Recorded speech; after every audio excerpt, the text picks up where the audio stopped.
Акция.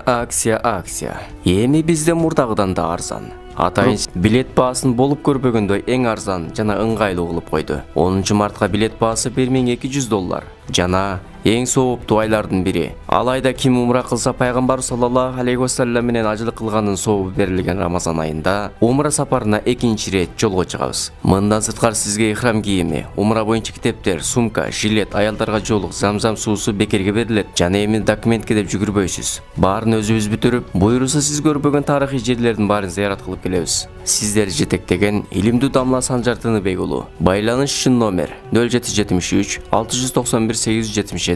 Бир барсанда көңүлүңүздү көксөгөнүн биз менен чогуу арзан жана ыңгайлуу баада билет алып, тилегиңизди орундатып келиңиз. Мындай ыңгайлуу шарттар бизде гана бар. Андыктан жазылууга шашылыңыз. Абла каерден каерге чейин тоо эсептелинет, ушуну айтып коеюн. Мына Ухуднан башталышынан баштап, нол тоого чейин Ухуд болот. Кайсы? Нол тоодон нол бирге. Нол жерге топтолуңуздар, маалымат берип коеюн, а? Кайсы жерде турганыңызды карап. Нол тоодон баштап Тема бүткөн жерге чейин. Бүткөн жерге чейин Ухуд деп эсептелинет, да? Беракка караңыздар, келиңиздер. Анан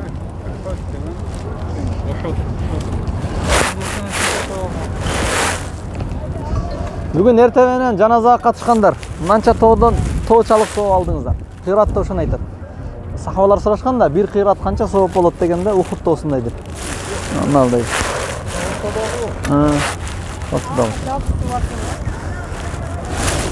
Тугандар, маалыматты берип баштай берели. Биз азыр Ухуд тоосунун алдында турабыз. Бул тарыхый орун. Биз эмнеге келдик? Анткени пайгамбарыбыз дайым келет эле. Пайгамбарыбыз келген кылган иштердин баардыгы сүннөт эсептелинет. Биз азыр пайгамбарыбыз келген сыяктуу келдик, сүннөт амалды аткаргандай болчу. Жана бул зыяратыбыз менен иншалла соопта калабыз. Анткени биз кайсы гана ишти пайгамбарыбыз кылгандай кылып кылсак, соо алабыз. Эгер андай кылынбаган нерсе болгон болбосо, ага сооп жок. Бир гана бир ниет менен ошол жакшылык ниет болгон болбосо, анда дагы динге жаңылык киргизилбеген абалда. Ухуд тууралуу баштай турган болсок, бул жерде Мекке мушриктери Мадинага кол салып келгенде мусулмандар топтолуп ушул жерде тосуп алышкан.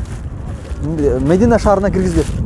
Пайгамбарыбыз албетте шаардын ичкерирагынан бир тосуп алууну биринчи ойго таштаган, бирок сахабалардын, айрыкча жаш сахабалар ушул жактан согушууну самашканда пайгамбарыбыз макулдук берип чыккан.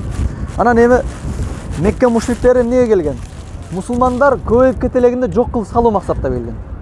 Бирок тилекке каршы ал ниетте ишке каткан эмес. Алхамдулилла ушул жерде дин таркады, дүйнөгө жетти, ошолордун катарында бизге дагы жетти. Эми Ухуд тууралуу кыска айтабыз. Эгер тарых айтсак, убактыбыз көп кетип калат. Мекке мушриктери келиштен алдын пайгамбарыбыз бул Ухуд казатын, Ухуд согушун мындай установка койгон. Албетте мусулмандар аз болчу. Эми мушриктер 3 эсе көп болчу. Бул арка билесиздер, согушта көбүнчө арка жактан келсе кыйын болот да. Арка жакты тоо кылып ээлеген, карасаңыз Ухудту аркасы кылган. Мына дөңсөнүн наркы бетинде мусулмандар жайланышкан.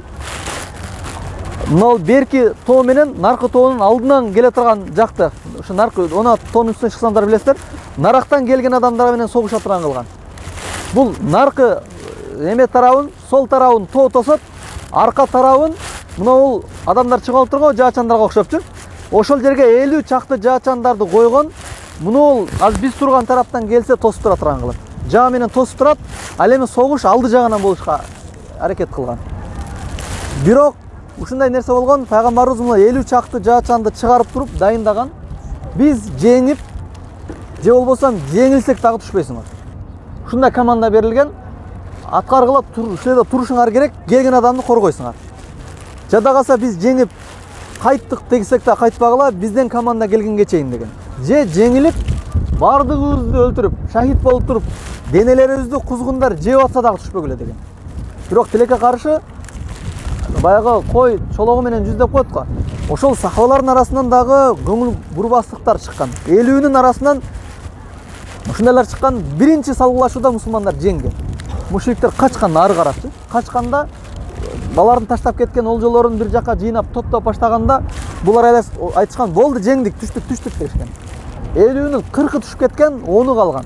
10-ы калган эскерткен, пайгамбарыбыз айткан, жада калса биз жеңип калсак дагы, жеңилип калсак дагы түшпөгүлө деген десе, ой, болду, жеңдик, бүттү деп. Шашмалар бар го бизде баягындай.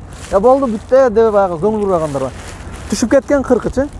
Оны калганда, ал эми мунул орунда Халид ибн Валид деген сахаба, булар ал убакта исламга келе элек болчу. Ал ушул убакытты пайлап турган. Ал өзү согуштун аябай жолдорун билген адам болгон. Атчандар менен келейин деп бир нече жолу келген, бирок жаачандар өткөрбөй тургандыктан турган эле күтүпчү. Качан 40 түшүп кеткенде, оны калганда онун арт жактан кирип өлтүрүптүр, анан кийин атчандарды могул жактан кой берген. Кой берип, могул жак менен чабып айланып өтүп, тагыраак айтканда, могул жактан бир аз аралык узунураак ат менен чабып өтүп, аркасынан кол салган. Мусулмандар курал жарактарын жерге коюп, олжолор наракка бөлүп аткан жеринен бастырган, качып бараткан мушриктер бери карап кайткан. Ошону менен эки жактан жеңилүү ушул жерде пайда болгон. Пайгамбар саллаллаху алейхи вассаламдын кашка тиши түшкөн, атайын аң газып коюп туруш, аңга түр түшкөн. Бир моментте пайгамбарыбызга 20-30 адам чабуул жасаган. Себеби билесиздер, башчыны өлтүрсө жеңди деп эсептелинет. Бая тарыхта келет го. Пайгамбарыбызга чабуул жасаганда бир сахаба алдынан чыгып турган, экинчи сахаба алдынан чыгып эмес. Жалпы 20сы пайгамбарыбызга айтканда кол салган. Пайгамбарыбыз бардыгын менен ошондой тосуп турган, арасынан көргөн сахабалар чуркап келип жардамдашкан. Жардамдашкандар өлө берген ошол жерденчи. Өлгөндөр шахид болгон, ок тийген, алардан баягы сахабалардан Абдурахман ибн Ауф, көптөгөн сахабалар бул жерде эрдиктерин көрсөк болот да. Анан шахид болгондордон Хамза радиллаху анху, пайгамбарыбыздын абасы ушул жерде шахид болгон. Анын кабыры мына туш турган жерде ошол мазар онол жакчы. Ошол жакта аз барып көрсөңүздөр болот. Ал жерде Мусаб ибн Умайр деген сахаба бар. Мусаб ибн Умайр бул жерге исламды Медина шаарына алып келген жаш жигит ошол болгон. Ошонун дааваты менен таркаган. Ал мурун жаштыгынан ушундай кеңирчиликте чоңойгон, Меккеге келген эң жаңы кийимди, эң күчтүү нерсе болсун ошол сатып алган. Бирок исламда жүргөндүктөн кедейчиликтин айынан ушул жерде көз жумганда кепини толук жетпей калган. Башына тарткан болсо бут жагы ачыла турган болуп, бутун тартканда бети ачылып калган болгон. Анан бетин жабып туруп, ушул жака көмгөндө бутуна бир чөптөн ороп турган ушул жерге шахидти коюшкан. Анан мусулмандар бул казатка келе турган болмосок, жеңилүүгө учурады. Жеңилүү дегени кандай? Көпчүлүк мусулмандар шахид болду. 70тен ашык мусулмандар ушул жерде көз жумган. Шахид болгон, бирок алар мусулмандар утушта Умар радиллаху айтмакчы. Пайгамбарыбыз сахабалар менен бирге топтоп туруп, Ухудка карап качып чыгышкан. Ухудка качып чыгышкан. Эми ушул жерде бир жеңишти айтабыз. Ухудта бекин чыгып өйдөлөгөндөн кийин мушриктер өйдө чыга албай калган, бийиктен туруп алып, аркасынан келгендерди таш кулатып, жаатып, ошентип эме бергенден, тап бергенден чыга алган эмес. Анан Абу Суфиян ушул жерде айткан. Силер билесиздер, мурунку Бадыр согушунда мусулмандар жеңген эле. Бадырда силер жеңген элеңер, азыр биз жеңдик. Азыр 1-1 болду деген да. Дегенде Умар радиллаху анху ошол өйдөдө болчу да. Чыдабай кетип тура калды да. Эч качан 1-1 болбойт. Силер азыр жеңдим деп ойлоп атасыңар, силер кайра жеңилдиңер. Өзү карап туруңуздар мусулмандардын мындай күчүн. Биз орусча айтканда духун. Жеңилип отурат. Силерден өлгөндөр тозокто, бизден өлгөндөр бейиште. Биз мурда толук каны жеңгенбиз. Бизден эч ким деле өлгөн эмес, өлгөндөр алсылык болгон, силерден өлгөндөр бар тозокто кеткен. Деп ушундай катуу сөздөрдү айткан. Эки сапар тең жеңдик. Анан дагы бир коркунуч бар ушул жердечи. Алар төөлөрүн алып туруп нары бери мушриктер жылды. Пайгамбар саллаллаху алейхи вассалам бир кыжала чыгып бар эле. Али радиллаху анху айтты, аркасынан түш деди да, аркасынан бар деди. Булар Мадина шаарына кирип барса, себеби болгон күч кубат бул жакта эле да. Аскерлерди талкаладык, эми шаарды талкалайт эле да. Ошол жака кеткен болсо, биз башка бир аракетти жасайбыз деген да. Эгерде төөлөрүнө минсе, алар Меккага карап кеткен болот. Төөлөрүнө минбестен кайрадан эле аттарына минип, жосум курал жарактары менен жөнөсө, алар Мадинага кеткен болот. Аркасынан кара деген. Мынол жака жеткенде булар төөлөрүнө минип Мекке тарапка карап кайткан, корккон чындыгында мушриктерчи. Мына караңыздар, азырга чейин ушундай мусулман адамдар алсыз болуп турса дагы коркот. Себеби Аллах Таала мусулман адамдардын даражасын ушундай көтөргөн. Келип мусулман аскерлердин жеңди эсеп кылса дагы Меккеге карап кайтышкан. Меккеге карап кайткандан кийин бир орточо бир 50 километрге чейин аркага кайтып барышкан. Ал эми мусулмандар Ухудта өткөн шахид болгондорду алып келип туруп ушул жерге көмүп, жарадарларын алып Мадинага кайтып барышкан. Мадинага кайтып баргандагы ушул нерсе команданы берген. Мадинада калган башкалар да айткан, курал жараңарды кайра алгыла, төөлөрүңөргө мингиле, Мекке мушриктерин куйбуз деген. Эмелесетиңиздер мусулмандар. Жеңилүүгө учурады. Анча-мынчалар жарадар. Неге андай деп атат Пайгамбар саллаллаху алейхи вассалам? Себеби биз аркасынан кичине кууп койбосок, булар жарым жолго келгенде иштеп кетет. Өзү баягы мусулман эместердин, кафирлардын башы кийин иштейт. Булар жарым жолго келгенде биз неге кайтып келе атабыз? Давай Мадинаны талкалап келебиз деген ой пайда болот эле да. Пайгамбарыбыз айтты, келгиле биз аркасынан куйбуз деди. Баягы арасынан ушунчалык жарадарлар бар эле, төөнүн үстүндө минип отура албай турган жарадарлар бар. Бирок пайгамбарыбызга моюн сунуп, төөгө мингизип, жыгач менен байлап аркасынан кетирген. Жеңил жараттарды аркасынан барган, аркасынан келатканда пайгамбарыбыз божомолдогондой болгон. 50 километрдей жүргөндөн кийин мушриктер айткан, биз неге келе атабыз? Неге кайтып биз кайра кеттик, барып Мадинаны талкалап кайтабыз деп аткан учурда артынан бизде барга аңдуучулар барга, агенттер бар. Мо мусулмандар келе атат аркадан кууп деген. Дегенде алар корккон, демек алар күч топтоп дагы көбөйүп келе атат деп туруп качышкан, тезирээк качабыз депчи. Мусулмандар караңыздар, ушул жерде жеңилүүгө учураган 3 эсе аз, бирок кайрадан дагы жарадар болгонуна карабастан артынан кууган, качкан. Ушуну менен мушриктер, баягы мушриктер дегени Аллахка ширк кылгандар, кафирлардын коркунучу дагы бир эсе өткөзүшкөн. Пайгамбарыбызга башка пайгамбарларга берилбеген нерсе берилген. 40 күндүк аралыктагы мындай жол алыстык. Тагыраак айтканда 40 күндүк жол деген сөз 200 километрлик жолда пешком басса. Ошончолук алыстыктан коркутуп турат деген. Биздеги мынабул жер бир караганда бизден мусулмандардын көпчүлүгү шахид кетти, жеңилүү болду дегени менен экинчи жагынан жеңүү болгон. Жеңүү болгондугу биздегилер шахидтер бейиштен аскыса бейиште көрөбүз. Жана ошону менен бирге мусулмандар пайгамбарыбызга кынтыксыз моюнсунуп аркасынан дагы куулган.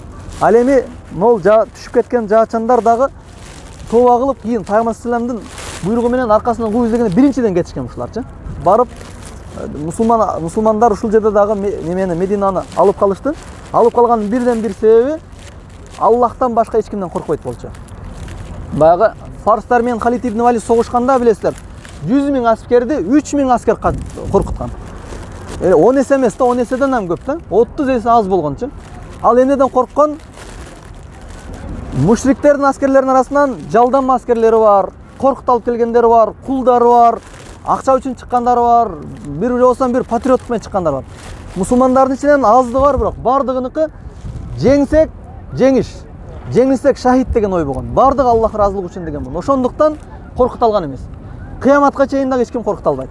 Мунабул Ухуд бизди ушул нерсеге тарбиялайт. Мусулман адамдар эч качан коркпойт. Жана мусулман адамдар эч качан кыйынчылыкта да артка кайтпайт. Себеби кыйынчылыкты баарыбыз көргөнбүз адам. Себеби бул дүйнө сыноо да. Кыйынчылык көрбөгөн адамдар жок, бардыгы бар.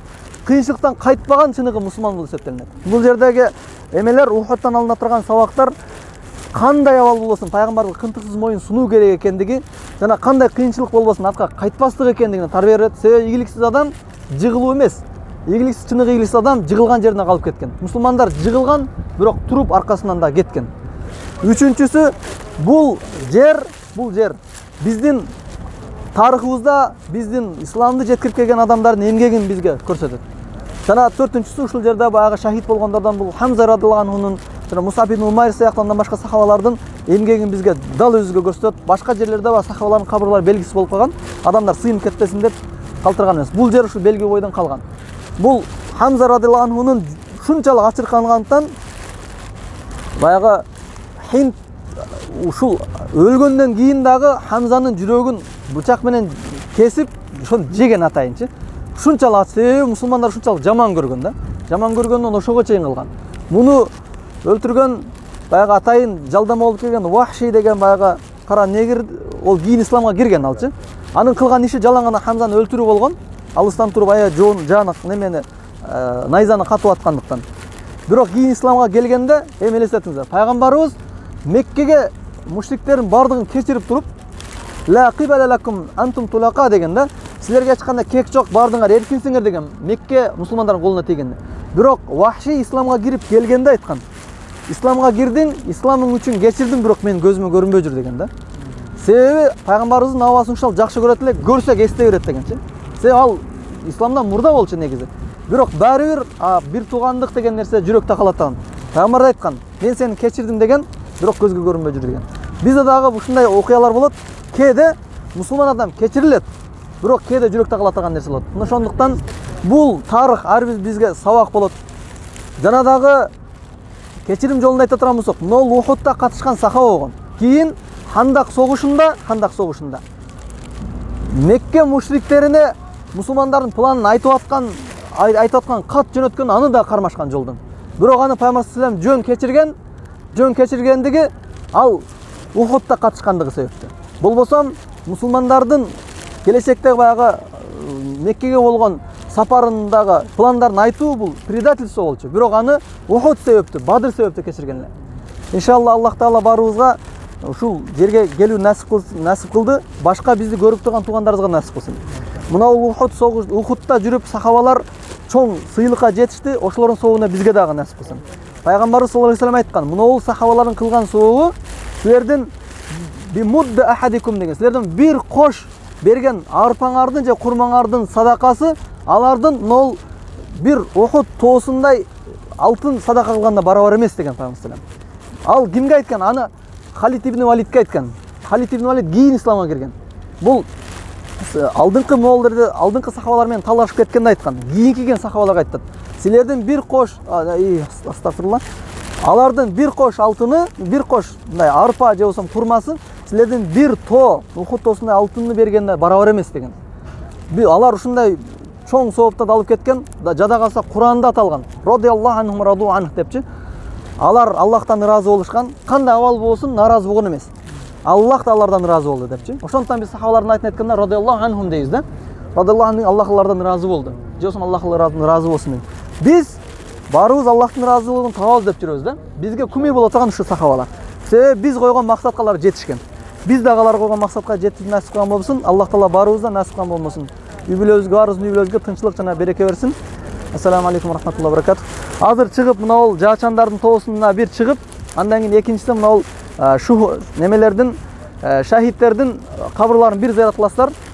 Ал жерге барганда билесиздер, дуасы Ассаламу алейкум я ахли дияр. Мына кыргызчасын айтайлы. Аллахтын тынчтыгы болсун ey кабыр ээлери, силер бизден мурда келдиңер, биз дагы силердин аркаңардан келебиз. Силерди дагы, бизди дагы Аллах кечирсин дейбиз. Одан башка дуа кылынбайт. Аллах Таала кабыл кылсын иншалла. Анан убактыбыз жакында да. Ошо эки жакка калгандан кийин кайтасыздар автобуска. Айтып өтүп кеткендей, көптөгөн сахабалар өтө бай эрдиктерин көрсөтөт. Ошолордун башын баштаганы ансорлор баштайт. Ансорлордун 10 чакты сахаби пайгамбарыбызды коргоп, бардыгы чекеде шахид болот. Онун бардыгы өлөт да. Андан кийин жанында өзүнүн немелери калат, өзүнүн меккелик мусулмандар.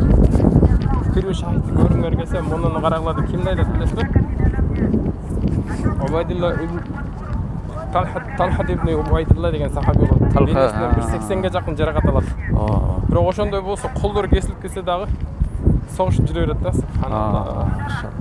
Мына неме жаачандардын тоосу экен да бул, а? Бул жаачандардын тоосу. Бул жерден Пайгамбарыбыз алейхиссалам чындыгында катуу табыштайт. Жеңсек дагы, жеңилсек дагы түшпөгүлө деп бир эмес 2-3 жол айтат. Кайта бекемдеп айтат. Бирок ошого карабастан түшүп кетет. Эми анда да бир Аллахтын хикматы. Алдындар айтат негизи баягы пайгамбарга итаат кылбагандыктан зыянга учурады дейт да негизи мусулмандар.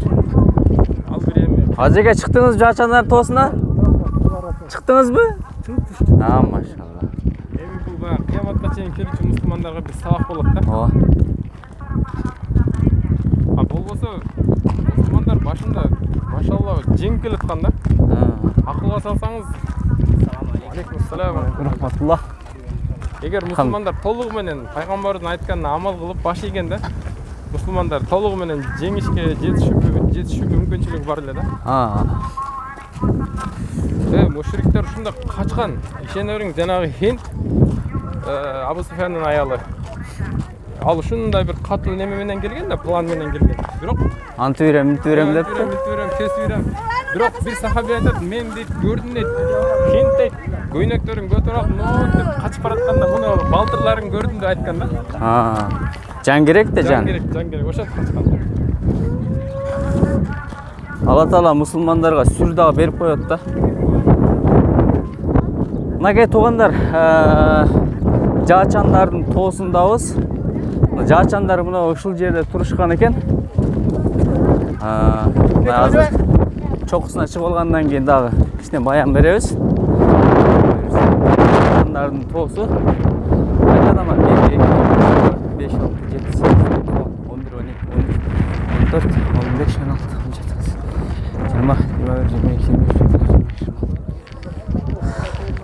17 30 адам бар экен мунун үстүндө эле. Мындай болгон экен туугандар. Азыр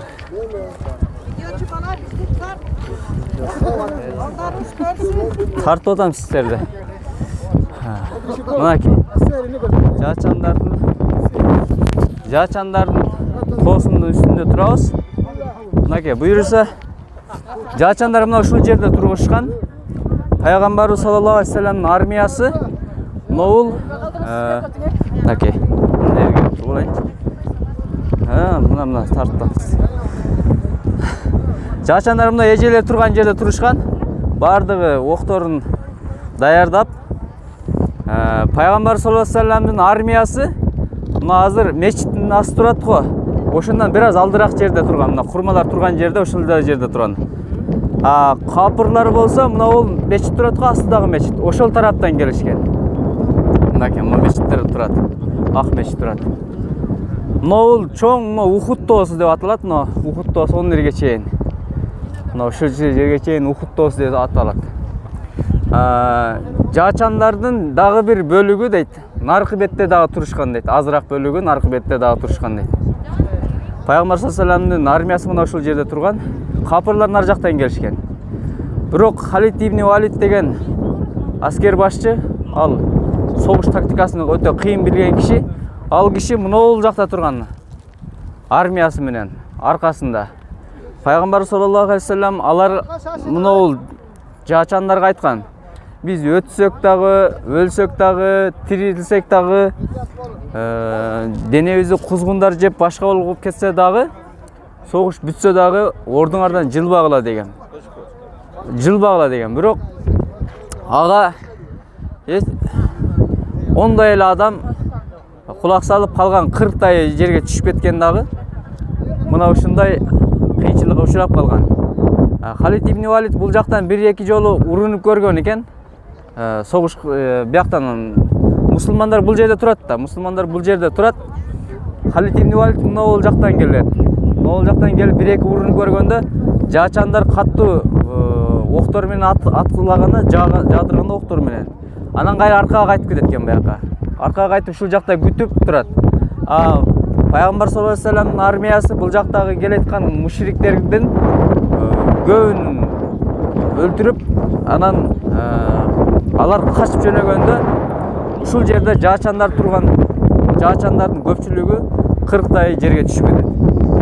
Мына жерге түшүп кеткенден кийин анан биякта турган Халид ибн Валид жол ачылып калды, эми барсак болот деп туруп, анан бул жактан бастырып келген. Баягы ондой калган жаачандардын огу кебирине тиет, кебирине тийбейт, элүүгө баары бир тең эмес да. Наркы бетте тургандар ham кетип калышкан. Могул жерде аз эле адамдар калып калган. Башка бир уяттарда 4-5 эле адам калган.